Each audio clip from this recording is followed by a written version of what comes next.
To sustain our engagement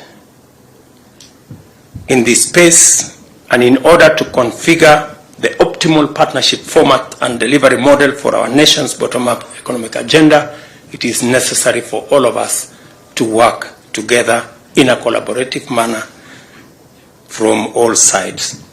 Ladies and gentlemen, the Grain Bulk Handlers Limited bulk handling facility at Embakasi, this great facility, is now officially commissioned. Thank you very much.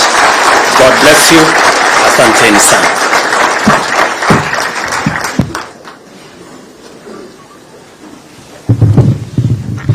Come on, let's put our hands together one more time for His Excellency the President for that wonderful speech.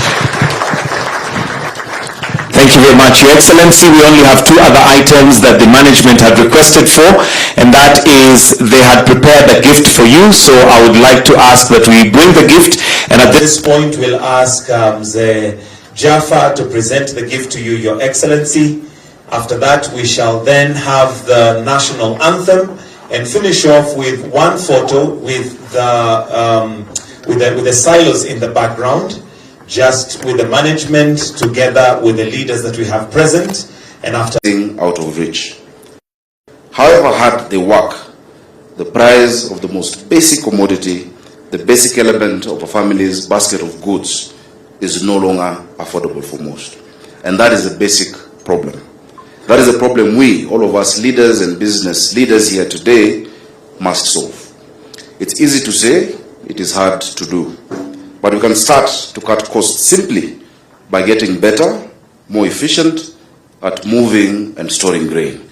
That means less waste and less spoilage. It means each shilling buys more.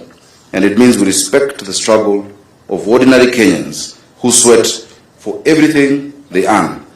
Efficiency is even more important for those of us in towns and cities like Nairobi, which can't grow grain and so depend on the effective logistics to feed their families. Your Excellency, we always say Nairobi ni shamba ya mawe. So this facility really, we're the biggest beneficiary of such a facility. And that, ladies and gentlemen, is why I am very glad to join in today's commissioning of the Grain Bulk Handlers Terminal here in Embakasi. It makes possible new efficiencies in the movement and the handling of grain, especially for Nairobi and for outlying towns and cities. And that, we can hope, will cut the cost of grain to ordinary Kenyans. I must thank Grain Bulk Handlers for the work they've done here, for the history, for the work you've done in this country, and as well as the national government, without whose help this would not have been possible. And the investors, whose generosity and trust we owe this success. Asanteni nyote. But they should not have to bear the burden alone. Just as the chairman has said, if we are going to permanently lower the price of grain for Kenyans, we need more investments of this kind. We need more corporate players to participate in the work that His Excellency the President is doing, the work of bringing hustlers and bringing the ordinary Kenyans to the fore of our economic experience. So if you have expertise in grain handling, just like Mzee Jafar, sorry I'm calling you Mheshimiwa, we welcome you. We welcome you to Nairobi. Come, let us sit, let us reason together. Your Excellency, on top of these efforts, because we know the clamor for the lowering of the price of food commodities has been out there, the clincher is what you're actually doing. The price of maize, the price of grains is not lowered at the store. It is not lowered at the supermarkets. It is lowered at the farm. And we are very happy, Your Excellency, because your interventions will begin and have begun to bear fruit.